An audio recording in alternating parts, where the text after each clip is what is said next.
Добрый вечер. В эфире информационный выпуск Амшейк Шара. Я и мои коллеги расскажем вам о главных событиях дня. Сегодня в выпуске. Результаты рабочей поездки в Россию, визит в Республику Беларусь, борьба с майнингом криптовалют и вопросы энергообеспечения. Главные темы еженедельного совещания президента. Возможность беспошлинного ввоза пропана, изменения в соглашении о режиме торговли товарами и не только. Репортаж заседания Кабинета министров Республики Абхазия. Истории и предпосылки специальной военной операции обсудили на конференции в Доме Москвы в Сухуме. Питьевой фонтанчик из мифа об Ацанах установлен в самом сердце столицы.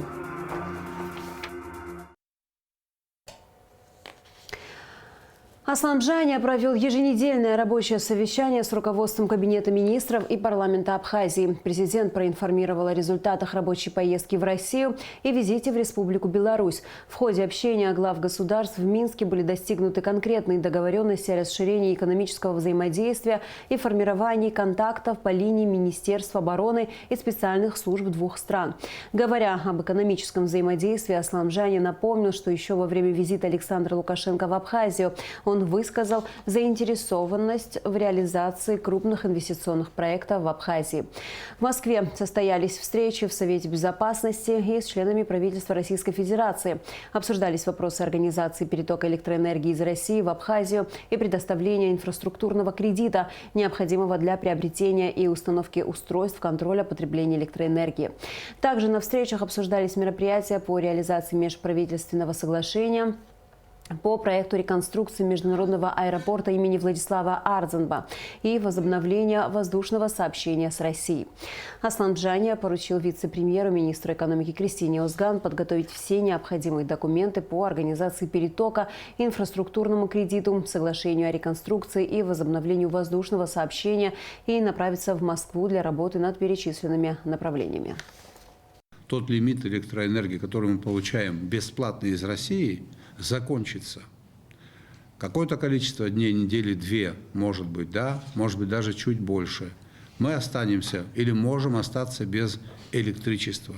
Значит, мы вынуждены просить Российскую Федерацию на это время нам поставить электричество. Мы постоянно, я в частности, как лицо, которое чаще всего туда ездит, находимся в состоянии просящего. Вы себя тут не переоцениваете все, свою значимость и возможности. Вот эти 4 вопроса по кредиту, по перетоку и 2 соглашения обсудите должным образом и придете к какому-то результату. Перекладывать бумаги с одной полки в другую хватит. Президент также сообщил вице-спикеру парламента Фазлыбию Авицбо, что проект закона о регулировании правового статуса апарт-отелей и апартаментов прошел экспертизу, обсуждался в обществе, в прессе и в ближайшее время будет направлен в парламент. Аслан Джаня подчеркнул, что в настоящее время нет никаких законодательных преград для осуществления такого рода деятельности. Наше законодательство, насколько я понимаю, как я читаю эти нормы, оно позволяет уже такую деятельность проводить. И на практике такие случаи есть. При этом государство имеет минимум выгод. А если мы примем этот закон, то выгоду государства, соответственно, у нашего населения, у наших граждан будет больше. Значит, давайте так. Готовите, мы направляем в парламент на этой неделе. На совещании также заслушали отчет о деятельности республиканского штаба по борьбе с незаконной добычей криптовалют. Аслан Джаня поручил руководителям правоохранительных органов провести инспекцию мест хранения изъятого оборудования. Вице-премьер-министр экономики Кристина Озган сообщила, что если потребление электроэнергии за январь текущего года составило около 10 миллионов киловатт в час, то в феврале текущего года оно снизилось до 7,8 миллионов киловатт в час. Кристина Озган также доложила о ходе ремонтных работ на ВЛ Ачгуара. Как обстоят дела с противодействием майнингу? Что сделано за это время? Что изъято, какое количество у кого, какие меры приняты? Значит, изъято 1261, это из соответствующей информации Министерства внутренних дел. Уровень потребления снизился до 7,8 миллионов киловатт-часов. Суточное потребление? Да, 7,8 миллионов общее, да, меньше 8 мы существенно снизились. И в том числе из Российской Федерации мы потребили за прошлые сутки 6,4 миллиона киловатт-часов, у нас больше 7 было при согласованном лимите 8. И, соответственно, с НГУРГЭС 1,4. Значит, приток незначительно увеличился, уровень воды пока 411,3. Что по этой линии? Очага. Подвешивание провода завершили, газотросом занимаются, но погодные условия на прошлой неделе, соответственно, не давали в течение 2 недель. Сейчас они приступают. Хорошо, вот, а если до 30 марта мы дойдем, нам помогут наши российские братья, переключимся на станцию, обеспечить поставку электроэнергии по этой линии сможем, она же ключевая у нас. Черноморэнерго утверждает, что смогут. На объект. Время надо будет выбрать, день. Поедем посмотрим, что там делается. На следующей неделе поедем туда. Вместе поедем. Сухум и Минск договорились о поставках абхазских вин в Беларусь, сообщил в эфире телеканала «Россия-24» министр иностранных дел Абхазии Инал Арзанба. Министр подчеркнул, что соответствующие соглашения уже подписываются. Инал Арзанба уточнил, что рассматриваются и другие товарные позиции, которые производятся в Абхазии. Инал Батович, приветствуем вас. Приветствую вас. Вот совершенно недавно был ваш визит в Белоруссию. Расскажите, пожалуйста, чем он закончился? Ну, судя по тому, что мы как раз в публикациях читали, все совершилось весьма успешно, переговоры прошли конструктивно, как вот вы сказали. Я вот процитирую опять же вас. Наша задача заключается в комплексном развитии отношений с Республикой Беларусь. А комплексные отношения что подразумевают? Спасибо за вопрос, уважаемые телезрители, всех приветствую. Вы знаете, визит был очень успешный. Мы обсудили вопросы торгово-экономического характера. Безусловно, была встреча, это главное, лидеров Беларуси и Республики Абхазия. Аслан Георгиевич Бжани и Александр Григорьевич Лукашенко провели продуктивные очень переговоры. Обсудили действительно комплексный и очень широкий круг вопросов. Имея в виду прежде всего торгово-экономические связи, которые зарождаются сейчас между нашими государствами. У нас создан торговый дом, он уже функционирует, это очень важно. Поставка абхазских товаров в Беларусь, белорусских товаров в Абхазию. Кроме того, мы обсудили важный вопрос, связанный с сферой информационных технологий. Как известно, Беларусь — это кузница кадров в этой сфере, и наши белорусские друзья и братья дали нам обещание, что помогут нам в подготовке высококвалифицированных кадров в сфере информационных технологий. Мы за это очень благодарны. Кроме того, обсудили широкий круг вопросов сотрудничества в гуманитарной сфере. Обсуждали главы и интеграционные процессы на постсоветском пространстве. Это крайне важное направление. Мы видим, что сегодня в силу того, что в мире происходит, интеграционные процессы активизировались. Прежде всего, это союзное государство России и Беларуси, которое эффективно развивается. Вчера у нас была встреча с господином Мезенцевым, госсекретарем союзного государства, и мы активно осуществляем мониторинг того, как эффективно развивается союзное государство. Поэтому мы действительно обсудили широкий круг вопросов и смотрим в будущее и на перспективу очень позитивно. И мы благодарны белорусским друзьям и братьям за то, что мы эти переговоры провели, и они прошли очень успешно и конструктивно. Инал Батович, вот по поводу как раз экономических связей между республиками Абхазия и Беларусь, расскажите, пожалуйста, в чем сотрудничество сейчас вот происходит? Значит, наши хозяйствующие субъекты подписывают соответствующие соглашения и контракты по поставке знаменитого абхазского вина в Республику Беларусь. Кроме того, рассматриваются и другие товарные позиции, которые производятся в Республике Абхазия. С другой стороны, белорусские знаменитые товары, это и молочная продукция, и другие товарные позиции самого широкого круга, которые будут поставляться в Республику Абхазия. Конечно, отдельное важное направление — это туризм. Развитие туристической отрасли в Абхазии, которое очень активно идет. Мы планируем в том числе и реализацию совместных инвестиционных проектов с Беларусью в сфере туризма. И глава нашего государства говорил об этом.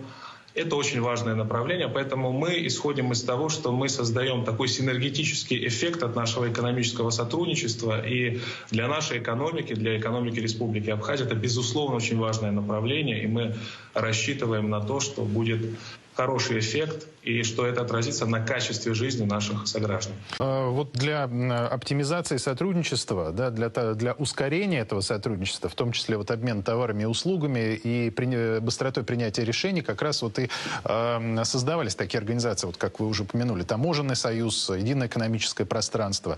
Вот у Республики Абхазия и у Республики Беларусь насколько можно ожидать, что вот отношения дойдут до того, что как раз будут приняты документы, которые также будут призваны ускорить и упростить эти процедуры?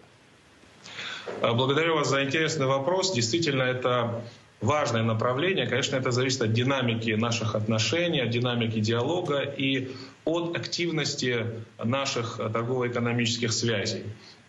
На мой взгляд, интеграционное объединение работает очень эффективно, и та колоссальная трансформация, которая в мире происходит, безусловно, приведет, на наш взгляд, к формированию нового эффекта, нового качества этих интеграционных объединений. Мы видим, что Российская Федерация реализует интеграционное объединение, основываясь на принципе суверенного равенства государств, в отличие от тех же Соединенных Штатов Америки, которые навязывают свою диктаторскую волю так называемым своим партнерам. Поэтому, на наш взгляд, интеграционное объединение — это, опять же, синергетический эффект в экономике, и мы будем стремиться к тому, чтобы участвовать в этом. На наш взгляд, это правильные отношения между суверенными государствами. И главная наша задача — это укрепление нашего суверенитета. И мы видим в интеграционных объединениях потенциал для того, чтобы мы укрепляли наш государственный суверенитет, который является результатом многовековой борьбы нашего народа за свободу. И это воплощение исторической справедливости для нашего народа. И Российская Федерация нам помогает в укреплении нашего суверенитета. Это очень важно. Инал Ардзинба также принял участие в программе Первого канала «Большая игра». Темой передачи была специальная военная операция и ситуация в ЛНР и ДНР. Предлагаем вашему вниманию отрывок передачи с участием министра иностранных дел нашей страны. С нами очень важный, особенно ценный для нас гость. Это министр иностранных дел Республики Абхазия Инал Батович Ардзинба. Он впервые принимает участие в большой игре. Большое спасибо за то, что согласились прийти к нам. И для меня лично ваше участие особенно ценно еще и потому, что Инал Батович закончил факультет мировой экономики и мировой политики Высшей школы экономики, где я имею честь работать. У нас с Иналом Батовичем один и тот же учитель. Это Сергей Александрович Караганов. И я в свое время даже Иналу Батовичу преподавал внутреннюю и внешнюю политику Соединенных Штатов.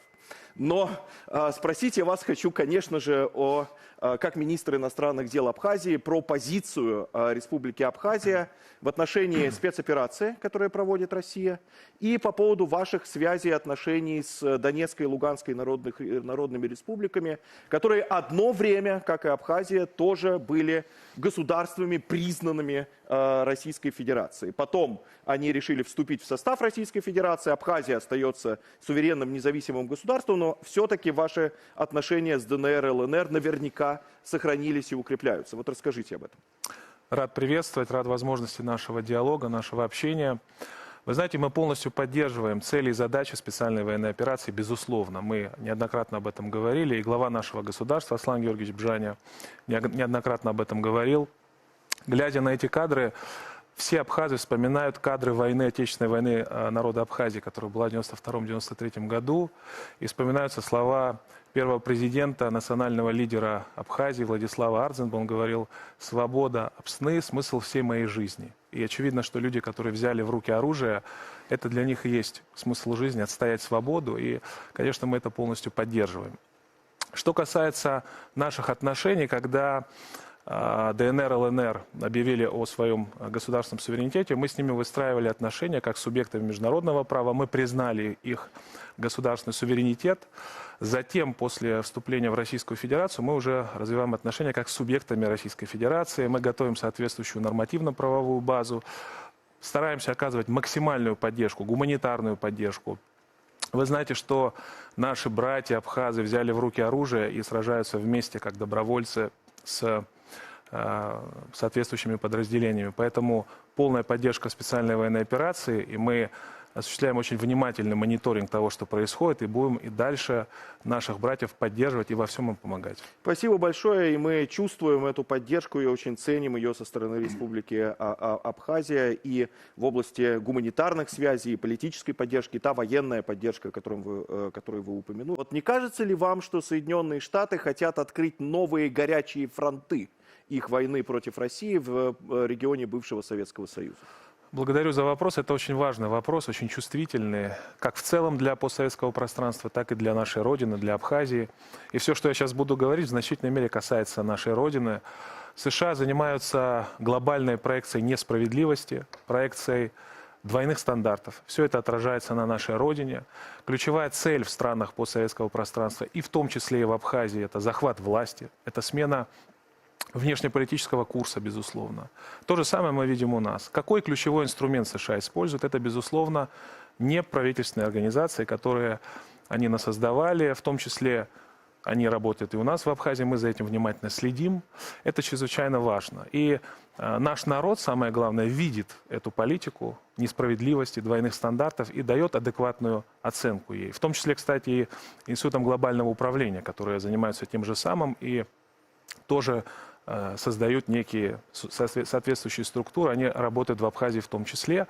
Наш народ все это видит. Это абсолютная несправедливость. То есть, с одной стороны, ООН уделяет большое внимание косоварам с достаточно сомнительной историей государственности, а народ с тысячелетней историей государственности, абхазский народ, они не слышат и не видят. Они слепы и глухи по отношению к абхазскому народу, к сожалению. Хотя Абхазское царство было создано еще в VIII веке. То есть у нас действительно огромная история.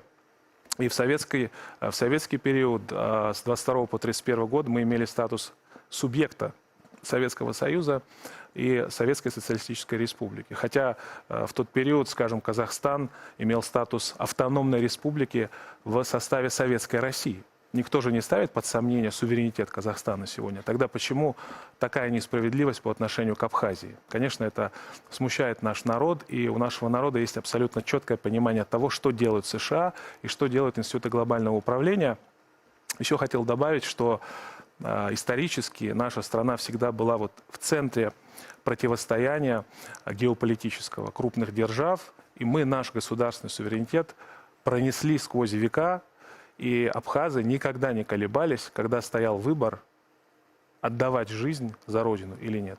Поэтому для нас это очень важно. Мы наш суверенитет сохраняем, укрепляем, несмотря на манипуляции Соединенных Штатов. Россия тоже это ценит. Вы упомянули и говорили много про историю. Соединенные Штаты не знают и не ценят историю.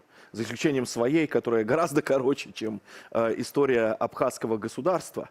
А двойные стандарты – это просто отличительный признак. Это визитная карточка американской внешней политики в целом.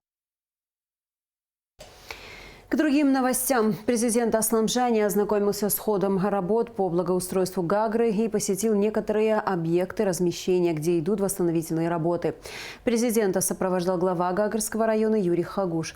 Президент и глава района осмотрели продолжение набережной Приморского парка, реконструкция которой осуществляется за счет районного бюджета. Сметная стоимость работ – 36 миллионов рублей. Далее Аслан Джани ознакомился с ходом работ по благоустройству пешеходных зон по проспекту Владислава Арзенбаха вдоль всего Приморского парка, которые также ведутся за счет районного бюджета. Сметная стоимость – 29 миллионов рублей. Юрий Хагуш также поделился с президентом планами по благоустройству всей пешеходной зоны проспекта Арзенба, что составляет порядка 25 тысяч километров. Абхазия ведет переговоры с Россией о возможности беспошлинного ввоза пропана. Кабмином принято постановление о проведении переговоров и подписании протокола о внесении изменений в межправительственное абхазо-российское соглашение о режиме торговли товарами. Также перераспределены остатки средств из республиканского бюджета на 1 января 2023 года. Часть денег направлена на социально-экономическое развитие республики, бюджетные инвестиции и поддержку инвестиционной деятельности. Другая часть на покрытие временных кассовых разрывов и на выплаты, сокращающие долговые обязательства и заимствования. Принято решение по использованию средств резервного фонда правительства, таможенного тарифа, перечня товаров, ввоз которых подлежит лицензированию. Всего на заседании Кабмина было рассмотрено более 20 вопросов. Алика Трапш расскажет подробности. Кабинет министров утвердил новый таможенный тариф для ряда товаров. Таможенный тариф был принят в 2005 году, и в постановлении были внесены изменения размера пошлин для некоторых товаров. Ставки сохраняются почти на 90% позиций. Пошлина повысилась на газированную и минеральную воду, завезенную не из России, солодовое пиво, игристые вина, табачные изделия, одежду и обувь. Также будет применяться нулевая ставка пошлины для групп удобрений в рамках поддержки сельского хозяйства. Члены правительства утвердили перечень товаров, ввоз которых подлежит лицензированию. В перечень входит алкогольная и табачная продукция, нефть и нефтепродукты, а также бензин и дизельное топливо. Постановление вступает в силу с 1 апреля 2023 года. Кабмином принято постановление о проведении переговоров и подписании протокола о внесении изменений в межправительственное Абхазо-Российское соглашение о режиме торговли товарами. Речь идет о возможности беспошлинного ввоза в Абхазию пропана. Как вы знаете, данным соглашением предусматривается беспошлинный ввоз нефтепродуктов на территорию Республики Абхазия. Но, значит, позиция код товара сжиженный газ, соответственно, пропан в эту категорию в тот период, когда согласовывалось решение, не было включено. Вот мы провели соответствующие переговоры с российской стороной, и фактически на завершающей стадии находится период согласования возможности подписания такого протокола, что нам даст возможность ввозить на территорию Республики Абхазия пропан в рамках беспошлинного ввоза. Решением Кабинета министров утвержден порядок совершения завещательных распоряжений правами на денежные средства в банках. Совершение завещательных распоряжений производится гражданином в письменной форме в том банке, в котором находится счет по правилам статьи 1114 Гражданского кодекса Республики Абхазия. Проект подготовлен совместно с Национальным банком Республики Абхазия. Фактически полно охватывает процедуру совершения завещательных распоряжений и регулирует специальную сферу отношений. Решением правительства семьям погибших на Донбассе добровольцев Матбея Абиджба и Никиты Зухба будет оказана единовременная помощь в размере 1 миллиона рублей. Кроме того, семье Абиджба, у которого 3 несовершеннолетних детей, назначено ежемесячное пособие на каждого ребенка по 10 тысяч рублей. Выплаты будут осуществляться за счет средств республиканского бюджета. Кабинет министров перераспределил остаток средств республиканского бюджета на 1 января 2023 года. Часть средств направлена на социально-экономическое развитие Абхазии, бюджетные инвестиции и поддержку инвестиционной деятельности. Цели, установленные решениями сопредседателей Межправкомиссии по социально-экономическому сотрудничеству между Абхазией и Россией. Другая часть денег направлена на покрытие временных кассовых разрывов, которые возникают во время исполнения республиканского бюджета, и на выплаты, сокращающие долговые обязательства и заимствования. Правительством также были утверждены правила казначейского сопровождения средств в случаях, предусмотренных законом о республиканском бюджете на 2023 год. Казначейское сопровождение будет под собой подразумевать использование бюджетных средств исключительно, прежде всего, на объекты инвестиционной направленности, так называемые через систему бюджетных инвестиций, путем безусловного открытия счета в управлении казначейства Министерства финансов, строго обеспечивать его целевое и эффективное использование. Несомненно, будут стоять ограничения при использовании этих средств, а именно недопустимо будет отвлечение средств на предоставление займов, погашение кредитов, иных необговоренных соглашений по целевому использованию средств. Поэтому очень надеемся, полагаем, более того, просто уверены в том, что повышение эффективности использования средств путем принятия таких правил приведет к прозрачности, к транспарентности и к более достоверной, оперативной информации на любую отчетную дату. С 1 марта по 1 июня текущего года Государственной ветеринарной службе поручено обеспечить организацию мероприятий по вынужденному отстрелу диких животных с привлечением населения и объединения охотников. Соответствующее распоряжение принято на заседании правительства. За одного уничтоженного волка установлено вознаграждение в размере 5556 рублей и 2779 рублей за одного убитого шакала. На эти цели из резервного фонда правительства будут выделены 500 600 тысяч рублей и 100 тысяч рублей на финансирование дополнительных расходов, связанных с осуществлением утилизации трупов диких животных. Решением Кабмина с 1 марта по 31 мая Министерство соцобеспечения и демографической политики должно провести перерегистрацию пенсионеров. Выплату пенсии пенсионерам, своевременно не прошедшим перерегистрацию, производить со дня приостановления, но не более чем за 6 месяцев. По истечению указанного срока выплату производить с момента обращения с личным заявлением. Последний раз перерегистрация проводилась 5 лет назад. Прошло достаточно времени и есть необходимость проведения. Основная цель – это выявление умерших пенсионеров, факт смерти которых не зарегистрирован или не своевременно зарегистрирован. Также лиц, которые выехали с территории Абхазии на постоянное место жительства за пределы Республики Абхазия и иных случаев, которые не дают права на пенсионное обеспечение в соответствии с законодательством Республики Абхазия. Приведите примеры, как отдельные личности получали за своих родственников, за умерших людей российскую пенсию. И какие это суммы. Первое обращение российских коллег было 17 миллионов. Последняя сумма 20 миллионов. После всех уточнений. Это фактически украденные деньги. Чтобы уголовно наказать, надо выявить, кто конкретно получал. Это получали по карточкам. Очень сложно, к сожалению. Очень сложно. Не просто так. Надо не допускать подобного рода действия. Также на заседании Кабмина о проделанной работе отчитались министр по налогам и сборам, председатель таможенного комитета и председатель пенсионного фонда. Аля Катавш, Михаил Братухин, Абхазское телевидение. Премьер-министр Александр Анкваб обсудил с генеральным директором АГТРК Ириной Агрба вопросы материально-технического обеспечения компании, повышения качества теле- и радиовещания, оперативного предоставления гражданам социально значимой информации. В ходе рабочей встречи было акцентировано внимание на необходимости большего вовлечения руководителей органов государственной власти и управления в информирование общества о принимаемых и реализуемых решениях. Продолжаем выпуск. В Цхинвале состоялась встреча министра внутренних дел Абхазии Вальтера Будба с главой МВД Южной Осетии Валерием Газаевым и совещание по вопросам межведомственного взаимодействия. Руководители министерства обсудили работу по обмену опытом в профильных подразделениях, совместные меры по борьбе с преступностью, а также вопросы повышения уровня безопасности в республиках.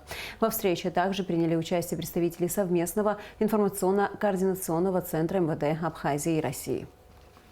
Добро пожаловать еще раз. Я больше чем уверен, что мы уже в отдельном формате обязательно же найдем общие точки соприкосновения, найдем о чем поговорить, поделиться опытом.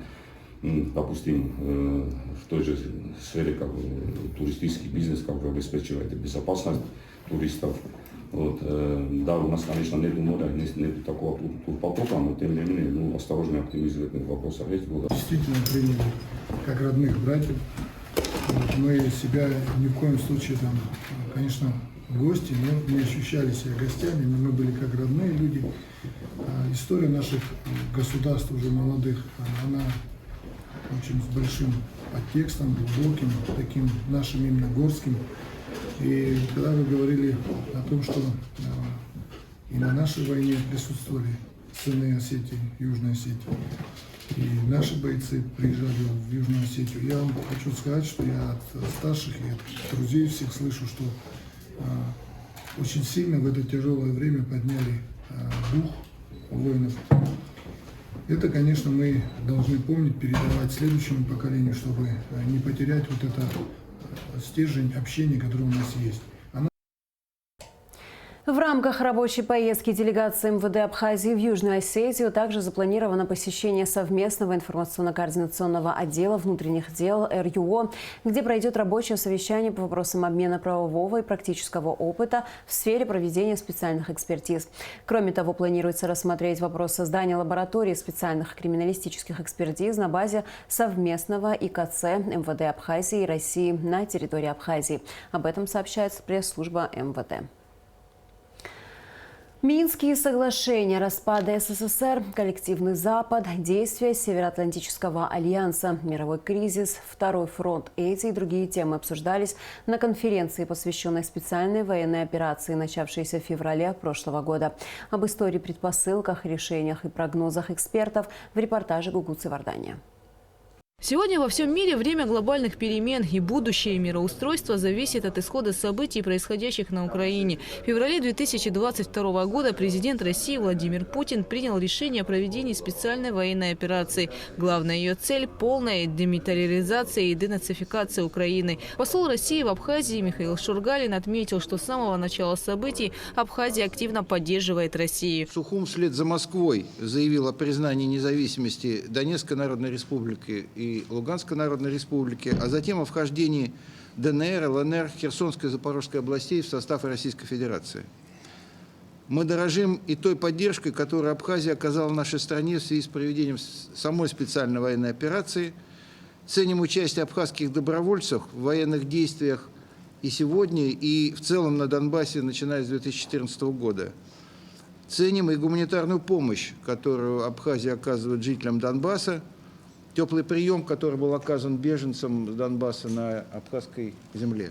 Михаил Шургалин отметил, что проведение специальной военной операции стало крайней мерой. Ведь с 2014 года Россия делала все возможное для урегулирования проблемы Донбасса мирным путем. Несмотря на это, на протяжении многих лет в регионе ситуация постоянно нагнеталась. Не прекращались обстрелы ЛНР и ДНР.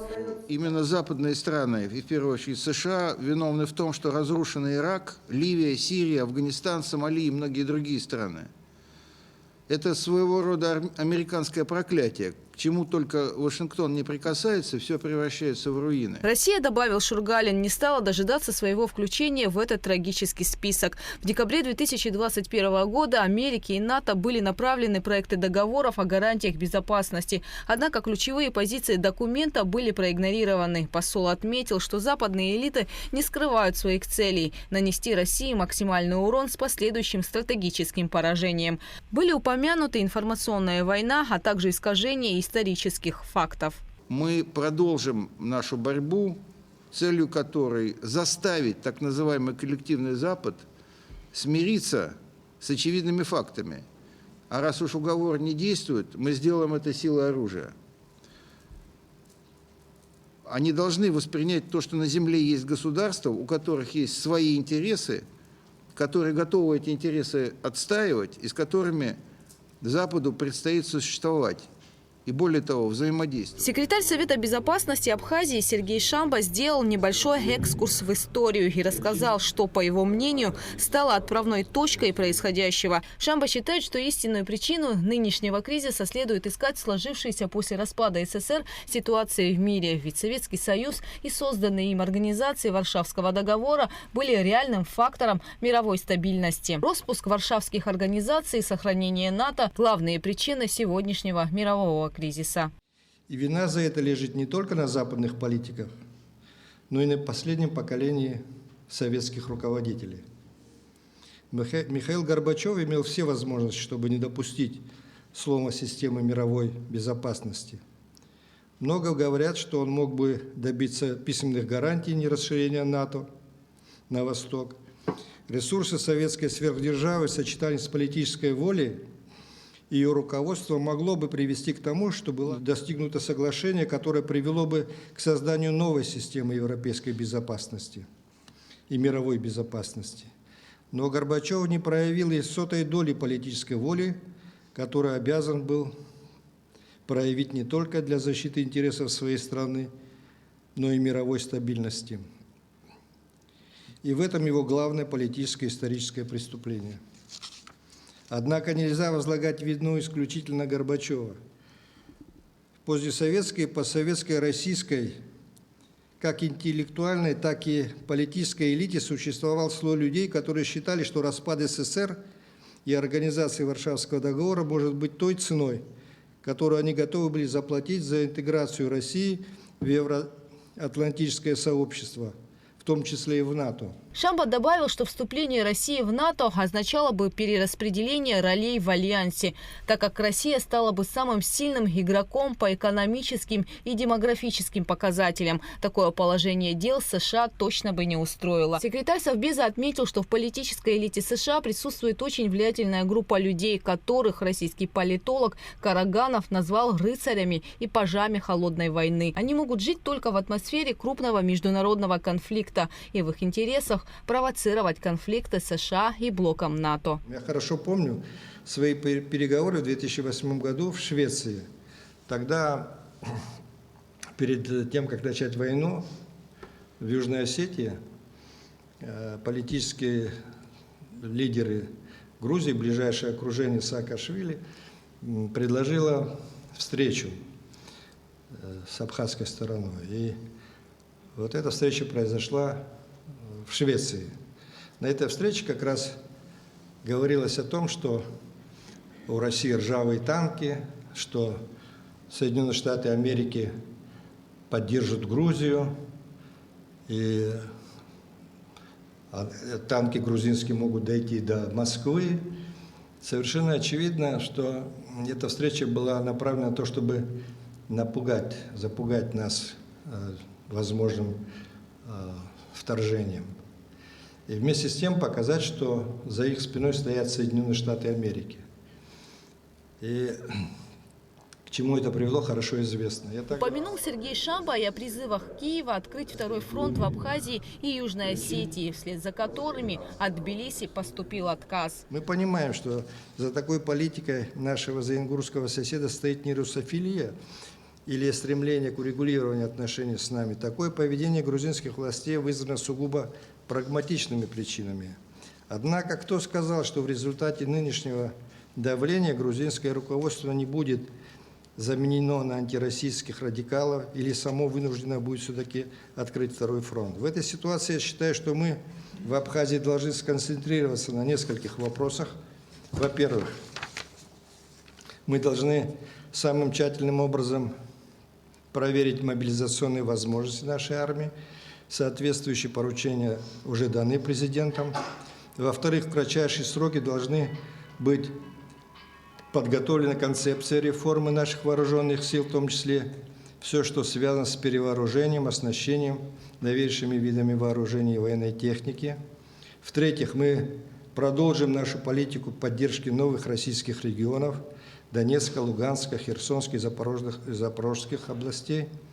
С 2014 года Абхазия оказывает поддержку жителям Донбасса. За это время в конфликтный регион не раз доставлялась гуманитарная помощь. В ДНР и ЛНР сотрудники МЧС Абхазии помогали спасать пострадавших после взрывов людей, эвакуировали женщин, стариков и детей. Большую поддержку Донбассу также оказывает Союз российских соотечественников в Республике Абхазия, который сейчас активно помогает детям с ограниченными возможностями здоровья. Председатель организации Анна Калягина накануне вернулась из конфликтного региона. У нас был список, мы решили, что мы возьмем вот к СОРСам и общественными организациями себе в подопечный именно вот этот фонд, который дети-инвалиды, реабилитирующиеся. И мы по списку собираем вещи, то, что им нужно. Они присылают нам вещи, нам списки, и мы собираем эту помощь. Мы в этот раз отвезли много обуви, вещей, апельсины, лимоны, мандарин уже не было. И что самое важное, они очень сильно просили нас сейчас, вот как бы свежие такие новости, всем говорю, что они очень сильно просили сборы. Им 10 дней нужно сборов, мы сейчас будем их организовывать с 5 марта.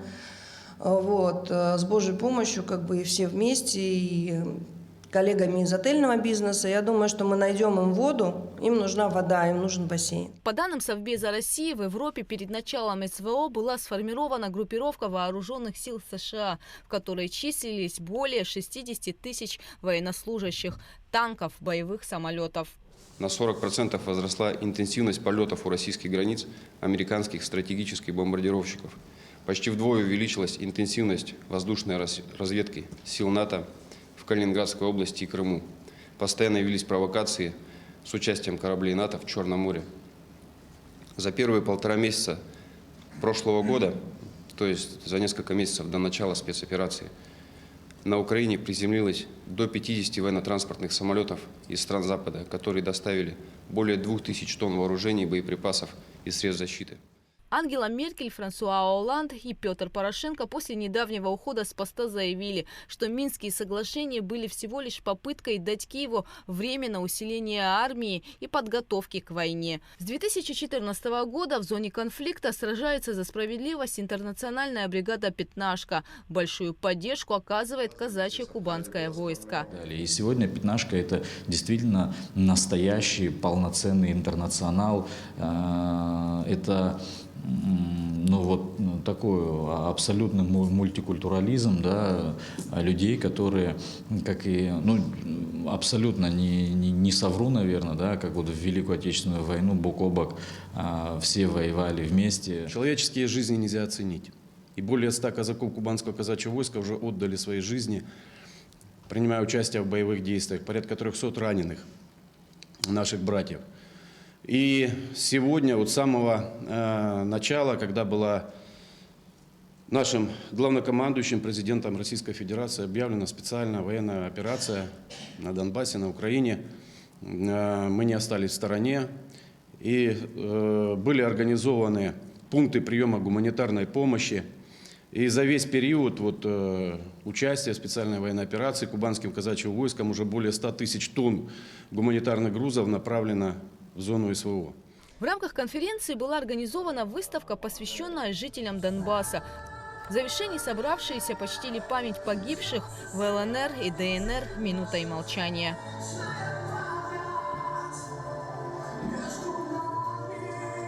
Гугут Савардания, Тимур Гогохия, Абхазское телевидение. Продолжаем выпуск. 28 февраля отмечает юбилей Надежда Венедиктова. Писательница, поэтесса, публицист и журналист, чьему авторству принадлежат такие произведения и сборники эссе, как «Сухумский отшельник», «Цезаря Венедиктова», «Тоска по совершенству» и другие. Надежда Венедиктова перевела на русский язык ряд стихов и прозаических произведений абхазских писателей и поэтов, к примеру, рассказы Алексея Гогуа «Дурная кровь» и «Туман» Сергея Квициня. Игоря Хварцки о вдохновении, творчестве и счастье быть здесь и сейчас. Смотрите в нашей сегодняшней программе интервью с Надеждой Венедиктовой. Обучение как увлекательный процесс. В Сухумской первой школе открылась STEM-лаборатория, где не просто изучают биологию, физику и математику в рамках учебной программы, а учатся применять теоретические знания на практике. Об инновационных возможностях нового образовательного центра в репортаже Рады Чичава. Современный мир диктует свои правила в сфере образования. Старые подходы к обучению уступают место новым и инновационным. Технологический прогресс становится частью учебного процесса. STEM – это современная образовательная модель на стыке разных дисциплин, которую активно применяют в развитых странах. И ключевая его характеристика – междисциплинарность. STEM-образование – не просто изучение биологии, физики и математики в рамках учебной программы, а соединение их в целое. Подобный подход к преподаванию, объединяющий научную, техническую и инженерную составляющую, превращают обучение в единый увлекательный процесс. У нас сегодня проходит здесь такое официальное открытие нашей такой лаборатории. Мы его называем АЦАРА-центр. Это такой центр межпредметный, где преподаются, мы надеемся, что он будет использоваться для преподавания точных наук. Мы все, наверное, знаем, что сегодняшний образовательный процесс, он построен на таком межпредметном формировании. Дети работают вместе, и очень часто, зачастую происходит то, что дети формируют свое понимание в процессе экспериментов, то есть они применяют какие-то навыки, знания, которые они получили в классе. И мы очень надеемся, что этот центр станет таким местом, где дети будут иметь возможность опробировать все те теоретические знания, которые они получают в школах. Ремонт и техническое оснащение образовательных центров были осуществлены ЮНИСЕФ в рамках программы ООН по улучшению среднего профессионального образования. Мы в рамках нашей целевой программы планируем открыть медицинский класс в первой школе. Это будет продолжением таким логичным STEM-лаборатории, потому что медицинская наука, да, она тоже межпредметная, да, междисциплинарная. Это и химия, и физика, и биология, анатомия. Поэтому знания, полученные здесь, они пригодятся и в медицинском классе в том числе.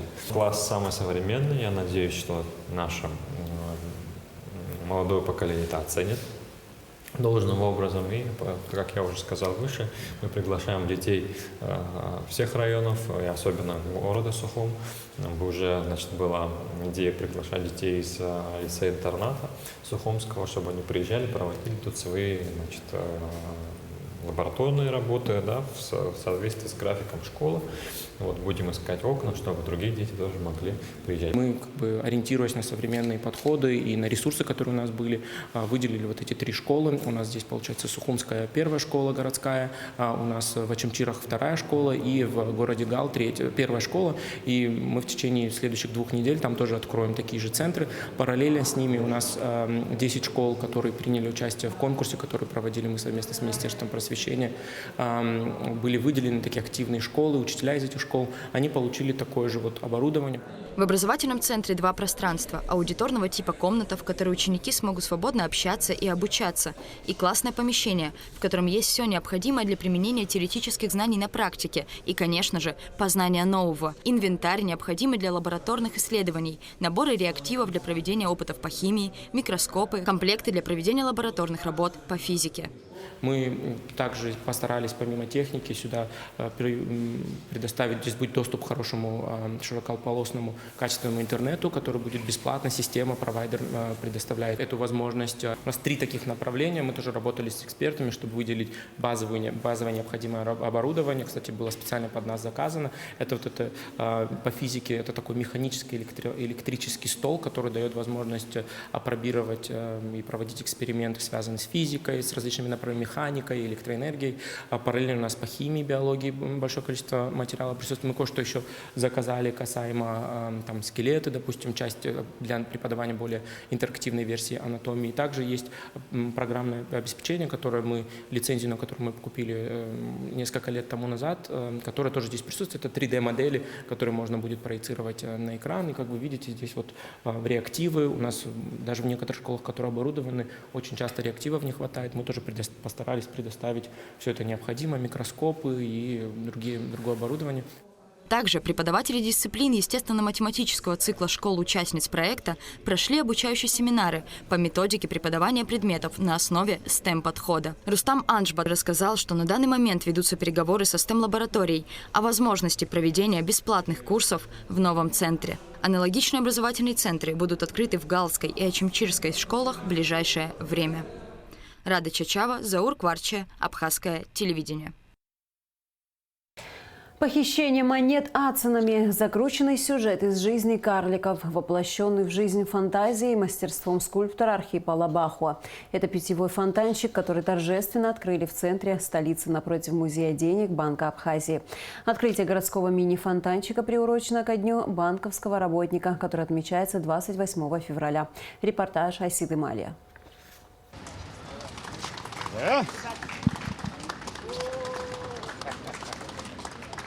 Даже можно выпить. Да, можно пробовать. А летом умыть лицо. Абхазские гномы ацины в самом сердце Сухума. Их заметить непросто. Как гласят народные сказания, это карлики быстрые и ловкие. А как говорит скульптор Архип Лабахуа, еще и немного хулиганы. Фонтанчик с питьевой водой установили по улице Леона, прямо напротив Музея денег Национального банка Абхазии. Не нарушая пешеходной зоны, он как нельзя кстати органично вписался в среду и стал частью ансамбля. И это не дело случая, а результат кропотливой работы и системного подхода. У Национального банка возникла идея оживить площадку перед музеем, облагородить ее, установив здесь городскую скульптуру.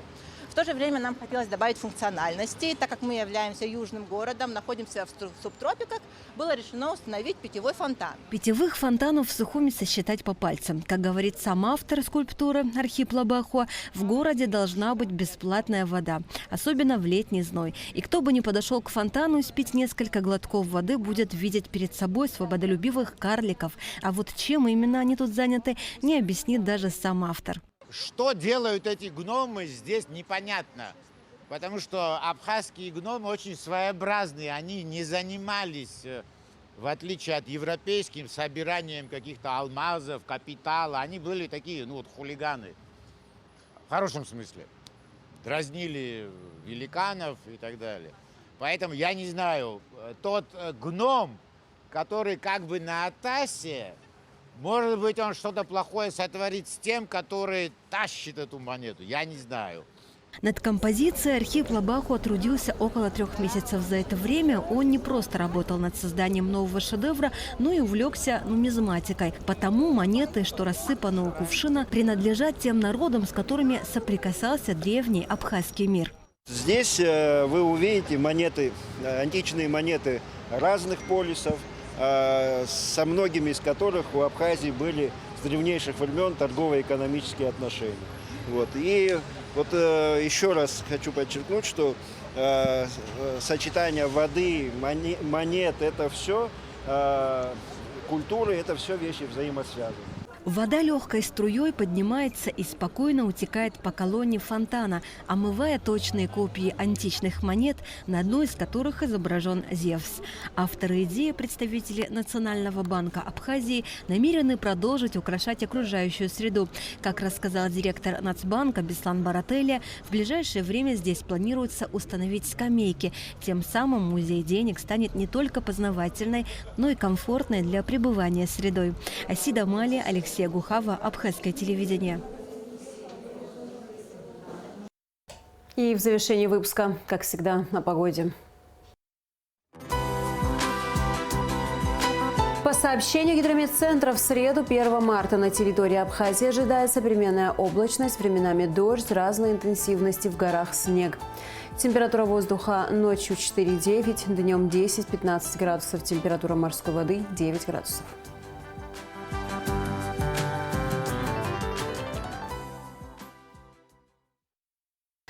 На этом наш выпуск завершен. До скорых встреч в эфире.